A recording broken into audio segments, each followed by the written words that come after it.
Ons luister vanoggend na die Here se stem uit die brief van die apostel Paulus aan Titus. Ons gaan Titus 1 Titus 1 se eerste 4 verse saam lees eerder. Ons gaan in die volgende tyd by die brief aan Titus ook stil staan. Vanoggend staan ons stil by Titus 1 vers 1 en dan die tweede deel van vers 3 tot by vers 4. En dan gaan ons by 'n volgende geleentheid weer by hierdie gedeelte stil staan, by vers 2 en 3. En ons kan so daaraan dink, vers 1 en vers 3 en 4 vorm eintlik die hoofsin en tussenin is daar 'n bysin. So vanoggend gaan ons stil staan by die hoofsin van hierdie gedeelte.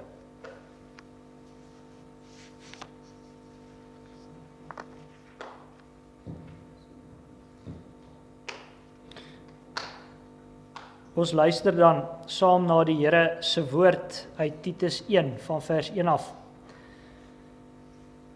Paulus, 'n diensknegt van God en 'n apostel van Jesus Christus, volgens die geloof van die uitverkorenes van God en die kennis van die waarheid wat na die godsaligheid is, in die hoop van die ewige lewe, wat God, wat nie kan lieg nie, van ewigheid af beloof het, en op die regte tyd sy woord bekend gemaak het deur die prediking wat aan my toevertrou is, ooreenkomstig die gebod van God, ons verlosser, aan Titus, my ware kind volgens die gemeenskaplike geloof, genade, barmhartigheid, vrede van God die Vader en die Here Jesus Christus, ons verlosser.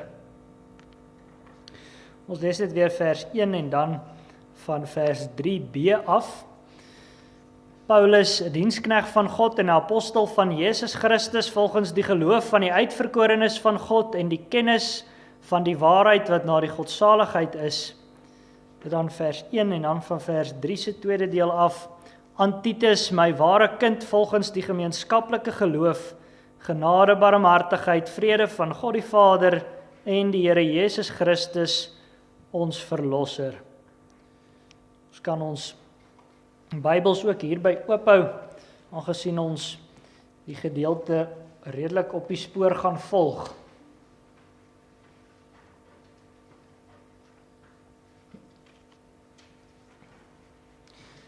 Geliefde gemeente van ons Here Jesus Christus, God het geen teenstrydigheid in homself nie. Hy is in homself volkome heel. Volkome, kan ons sê, konsekwent, of die woord is dalk enkelvoudig, geen teenstrydigheid in hom nie. En wanneer hy homself aan ons openbaar, dan leer ons hom so ken. En omdat hy so volkome heel is daar ook nie teenstrydighede in die werk van sy hande nie. Wanneer hy besig is in die lewens van sy kinders, in die lewe van sy kerk, dan kom hierdie heelheid, sy konsekwentheid na vore, dit word al hoe meer sigbaar. Ons leer dit veral in ons skrifgedeelte. God se volkome heelheid word sigbaar in sy kerk. Nou die gedeelte wat ons gelees het 'n baie belangrike konteks en die eerste deel van vers 1 lei ons in daardie konteks in. Paulus, 'n diensknegt van God en 'n apostel van Jesus Christus. Die outeur wat die Heilige Gees vir hierdie brief gebruik het, is die apostel Paulus. Die manier waarop hy homself identifiseer in hierdie briefinleiding is egter vir ons geweldig belangrik. Hy is 'n diensknegt van God. Die woord wat met diensknegt vertaal is, sou veel eerder dalk vertaal kon word met slaaf. Paulus is God se slaaf. Beteken hy behoort geheel en al aan God. Hy is God se eiendom, God het hom gekoop.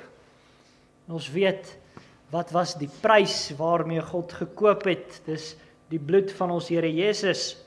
So is elke gelowige vir God gekoop.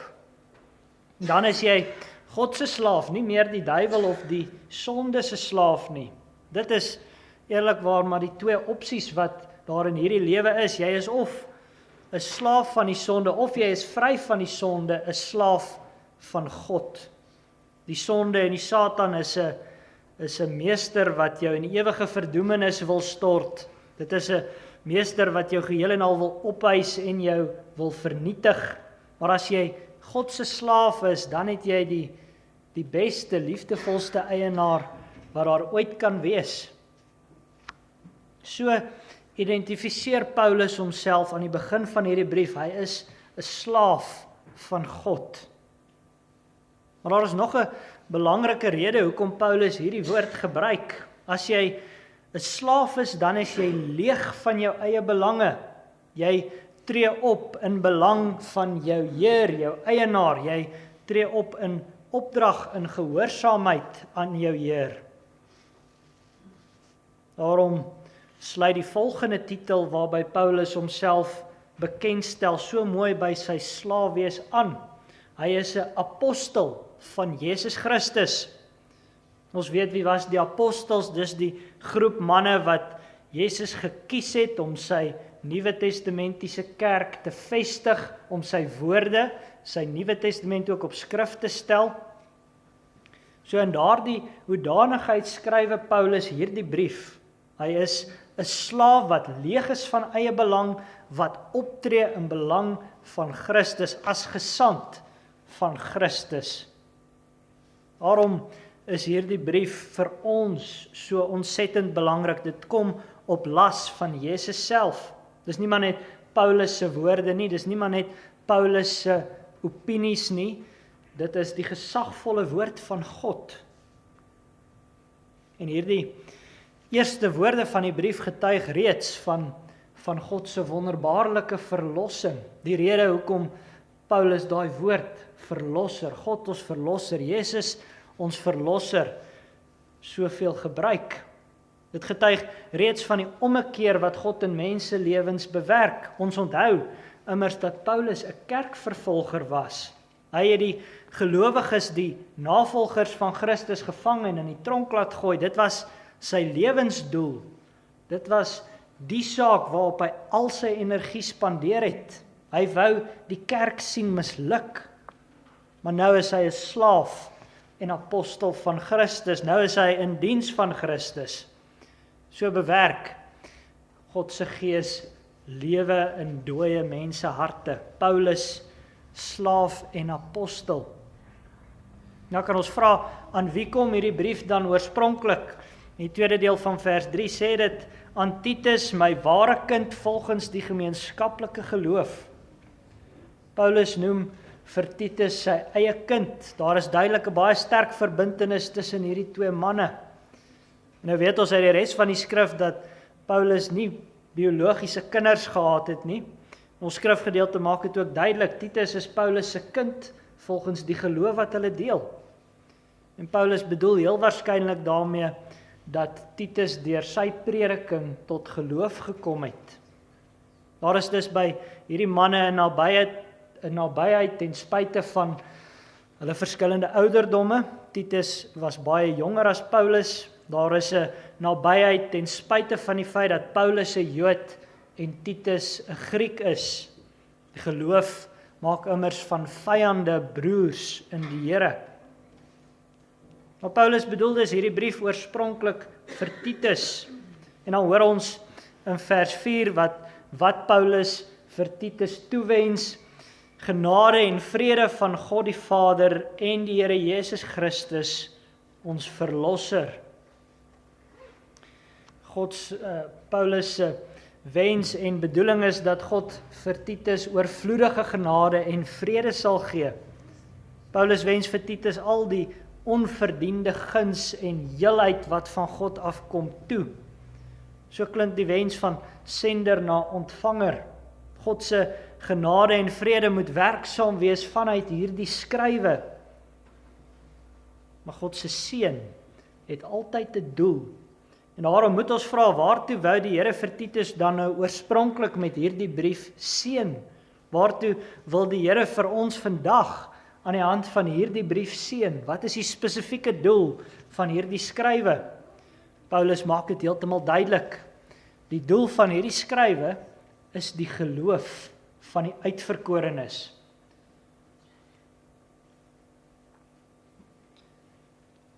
Hoor weer die uit vers 1, dat Paulus skryf, volgens die geloof van die uitverkorenes van God. Duidelik is die uitverkorenes van God in die oog, en dan kan ons vra, wie bedoel Paulus, wie is dit? Ons hoor in Efesiërs 1 vers 3 tot 4, dat Paulus daar leer, geseënd is die God en Vader van ons Here Jesus Christus, wat ons geseën het met alle geestelike seëninge in die hemele in Christus, soos hy ons in hom uitverkies het voor die grondlegging van die wêreld, om heilig en sonder gebrek voor hom in liefde te wees. Hierdie verse maak dit duidelik wie die uitverkorenes van God is. Dis hulle wat God voor die skepping van alle dinge uitgekies het om aan hom te behoort. Dis hulle vir wie hy lief gehad het met 'n ewige liefde. Dis hulle vir wie hy van ewigheid af bestem het om deel te hê aan sy seun, ons Here Jesus. Ons weet ons broer en suster, as jy werklik in die Here glo, dan is dit omdat hy jou van ewigheid af uitgekies het, uit onverdiende liefde, omdat hy jou uitgekies het om sy kind te wees. Jou identiteit loop terug tot die ewigheid. Jou saligheid rus in die ewige welbehae van die Almagtige. Die brief is geskryf met die oog op die uitverkorenes, spesifiek met die oog op hulle geloof. Nou die woordjie wat ons skrifgedeelte met volgens vertaal het, waar Paulus sê volgens die geloof van die uitverkorenes, sou ook dalk eerder vertaal kon word met ter bevordering van of ter wille van. Die geloof van die uitverkorenes moet aan die hand van hierdie skrywe bevorder word.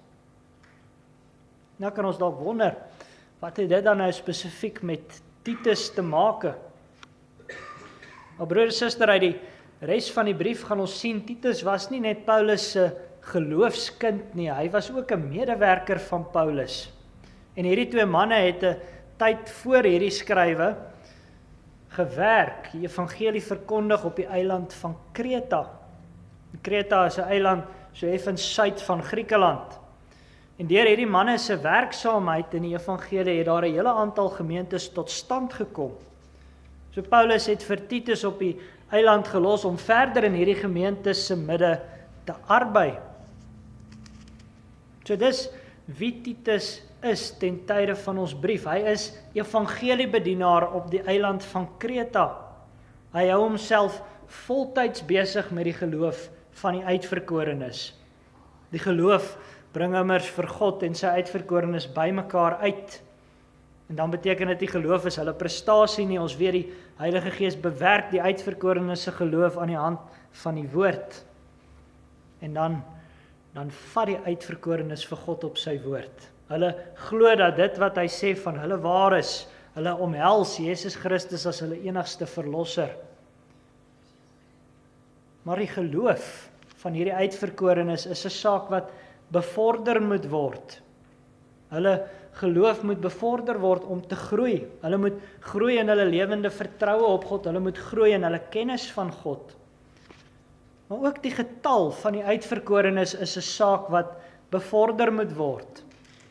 En dit klink dalk vir ons vreemd. Is die getal van die uitverkorenes nie dan van ewigheid af vas nie? En dit is inderdaad by die Here vas. Maar die uitverkorenes moet in die tyd tot geloof kom. Die feit dat ons nog kerk is aan hierdie kant van die wederkoms beteken, daar is nog uitverkorenes wat nog nie tot geloof gekom het nie. Die Here wil deur die verkondiging van die woord hulle geloof in die tyd bewerk. Terwille daarvan skrywe Paulus dus hierdie brief. Terwille daarvan kom hierdie brief van Christus af ook na ons toe. Die brief se inhoud is bedoel om ons geloof te bevorder. Dit is ook bedoel om die gelowige getal in ons gemeenskap te bevorder. En dan is daar 'n aantal sake wat in die brief aangespreek word. Wat is nodig vir die kerk om gehoorsaam kerk te wees en om uiteindelik tot sy volle getal te kom? Dis die tipe vraag wat die apostel Paulus in hierdie brief aanspreek. Maar in ons skrifgedeelte noem Paulus dan spesifiek dat nodig vir die bevordering van die geloof is kennis, waarheid en godsaligheid. Oor weer die laaste deel van vers 1, en die kennis van die waarheid wat na die godsaligheid is. Die bevordering van die geloof gaan gepaard met 'n bevordering in kennis. Geloof is nie inhoudloos nie. Dit gaan om die bevordering van dit wat ons vas weet. Dit gaan ook oor 'n erkenning van dit wat God sê, om te sê, maar dit is goed en waar. Dit gaan oor dit wat 'n mens weet, omdat God dit vir jou gewys het. Daartoe wil Paulus hê, moet hierdie brief nou dien. Daartoe wil die Heilige Gees hierdie brief gebruik. Die ware geloofskennis moet uitbrei. Geloof dan word bevorder wanneer die lidmate van Christus se kerk groei in kennis. Daarom is dit onder andere so belangrik dat die Here se kerk van die kansel af geleer word. Jesus se opdrag aan sy apostels was om die nasies te leer, onderhou alles wat hy beveel het. Daarom is dit ook so belangrik dat ons groei in ons persoonlike kennis van die Here, dat ons in ons stilte tyd en in ons huisgodsdiens besig is met God se onderrig aan ons, sy woord, sy Bybel. Daardeur werk die Heilige Gees in ons. Daarsonder kan jy nie groei in jou geloof nie. Weet jy, broer en suster, in 'n tyd waar die kerk van die Here arm was aan kennis, het hy by monde van die profeet Hosea vir hulle gesê, my volk gaan te gronde, weens gebrek aan kennis. Wanneer die kennis van die Here, die kennis van sy woord skraps en min is, dan gaan die volk ten gronde. Dan gaan gemeentes ten gronde, dan kwyn gemeentes. Geloofskennis moet dus bevorder word. Dit moet toeneem in jou persoonlike lewe, dit moet toeneem in jou gesin. En daarvoor moet jy deurlopend besig wees met die skrif. Of in die woorde van ons skrifgedeelte, jy moet besig wees met die waarheid. Die inhoud van ware geloofskennis is vir ons belangrik. Dit gaan volgens ons skrifgedeelte oor die waarheid wat by die godsaligheid pas. Die waarheid gaan in hierdie gedeelte dan oor 'n spesifieke stel oortuigings wat jy vanuit die skrif kry. Dit gaan oor jou oortuigings aangaande Christus, hy wat die verpersoonliking van die waarheid is. Dit gaan oor hom, sy kruisdood, sy opstanding, dit gaan oor sy koningskap.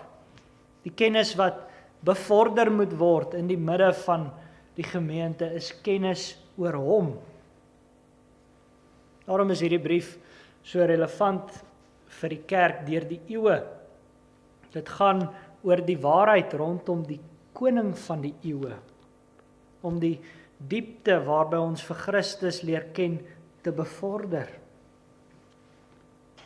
Ag broer en suster, ons raak so maklik kenners op allerlei gebiede. Ons het vandag allerlei inligting tot ons beskikking. Jy kan jouself inlig en leer op soveel lewensterreine en dit is nie op sigself sleg nie. Maar baie keer is mense groter kenners op die gebied van hulle stokperdjies as wat hulle kenners is van die waarheid. En dit is uiters jammer. Die Here bevorder die geloof van sy uitverkorenes aan die hand van die waarheid. En dit beteken dat daardie kennis, dat kennis van die Here prioriteit moet geniet in ons huwelike, in ons gesinne. Dit moet prioriteit geniet in ons kerk wees. Dit is kennis wat relevant is vir die ewigheid. Maar nou verbind ons skrifgedeelte die waarheid op 'n baie besondere wyse met die godsaligheid. Die kennis word uitgebrei met die waarheid wat pas by godsaligheid. Die woord wat in ons skrifgedeelte vertaal is met godsaligheid sou ook vertaal kon word met vroomheid. Ons weet die woordjie vroomheid het onder baie mense in ons tyd 'n sterk negatiewe betekenis. Mense assosieer dit baie sterk met skynheiligheid. Maar die Here doen nie. Die woord beteken om deurtrek te wees van waardering en ontzag vir die Here. Dit is die lewensingesteldheid van 'n ware gelowige, 'n uitverkorene van God. Dis godsvrees wat lei tot godsvrug. Dis 'n lewe wat op God se eer gemik is, Dis 'n lewe wat hom wil verheerlik, wat hom wil behaag. Ek kan ons al wonder, hoekom sê Paulus dit nou juis hier? Hoekom bring hy hierdie konsep in as dit kom by die waarheid? Hoekom bring hy vroomheid daarby? Hoekom is dit belangrik vir die doelstelling van hierdie brief? Maar broer en suster, soos deur die eeue het dwaalleraars in Titus se tyd waarheid en vroomheid van mekaar losgemaak. Trouwens, hulle het die waarheid losgetorring en lewens gelei wat van geen geloofsvrug getuig het nie. Paulus skryf dus hierdie brief uiteindelik om die geloof van die uitverkorenes op Kreta te bevorder. Hy wil die kennis van die waarheid soos dit met vroomheid ooreenstem aanspreek. Kennis van die waarheid word sigbaar in 'n mens se lewe. Die Gees werk dit om tot 'n dieper ontzag vir God, tot 'n dieper gehoorsaamheid aan God. En dis nog net so relevant vandag. Vandag is daar heelwat dwaalinge en dwaalleraars wat nog steeds die werk van Christus en die werk van sy Gees wil skei. Wat bedoel ons daarmee? Mense wil dalk al die dinge wat Jesus vir sy uitverkorenes verwerf het, hê. Mense wil hê God moet hulle vergewe. Mense wil gewoonlik hê God moet hulle skuld afskryf. Mense wil dalk deel hê aan Jesus se oorwinning uit die dood. Hulle wil dalk selfs hoop op die ewige lewe. Maar hulle wil nie noodwendig hoor van die wyse waarop die Gees van Christus op 'n mens beslag neem nie. Die Gees werk vrug. Hy werk aan die hand van die waarheid 'n diep vroomheid, 'n diep godsaligheid.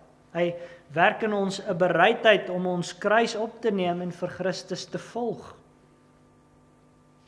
Baie mense wil nie hoor hoe die Gees ons herinner aan Jesus se woorde in Matteus 10 vers 37 tot 39 nie. Wie vader of moeder bo my liefhet, is my nie waardig nie, en wie seun of dogter bo my liefhet, is my nie waardig nie, en wie sy kruis nie neem en agter my volg nie, is my nie waardig nie. Wie sy lewe vind, sal dit verloor, en wie sy lewe verloor om my ontwil, sal dit vind. Baie mense wil nie die prys betaal van ware disippelskap nie, om op God gerig te leef, om hom alleen vir jou lewe en sterwe te vertrou, om hom op elke lewensterrein te dien met oorgawe. Mense wil baie keer deel hê aan Christus se weldade sonder dat hy inspraak mag hê in hulle lewe. Ons gaan nog hoor op Kreta, soos vandag was daar geweldige tugteloosheid en losbandigheid waarteen die gelowiges moes waak. En Paulus gee dan in hierdie brief leiding oor hoe gelowiges gesamentlik teen tugteloosheid kan waak. Dit gebeur aan die hand van waarheid wat by vroomheid pas, leer en lewe wat saamkom. In God is daar immers geen teenstrydigheid nie. Waarheid en vroomheid hoort by mekaar. Hy vat die inkonsekwenthede in die lewe van sy kinders en in die lewe van sy kerk weg. Hy haal dit uit. Geliefde gemeente, dien daarom die Here met 'n onverdeelde hart. Waarheid en vroomheid hoort by mekaar. Dis die doelstelling van Paulus se brief. Dit moet die doelstelling wees van elke gemeente, van elke gelowige. Waarheid wat by vroomheid pas, om daarin te groei, om dit uit te dra. Die Here is 'n enige Here. Hou daarom vas aan die woorde van Psalm 85 vers 10 tot 11. Gewis sy heil is naby die wat hom vrees, sodat die heerlikheid in ons land kan woon. Goedertierenheid en trou ontmoet mekaar. Geregtigheid en vrede kus mekaar. Amen.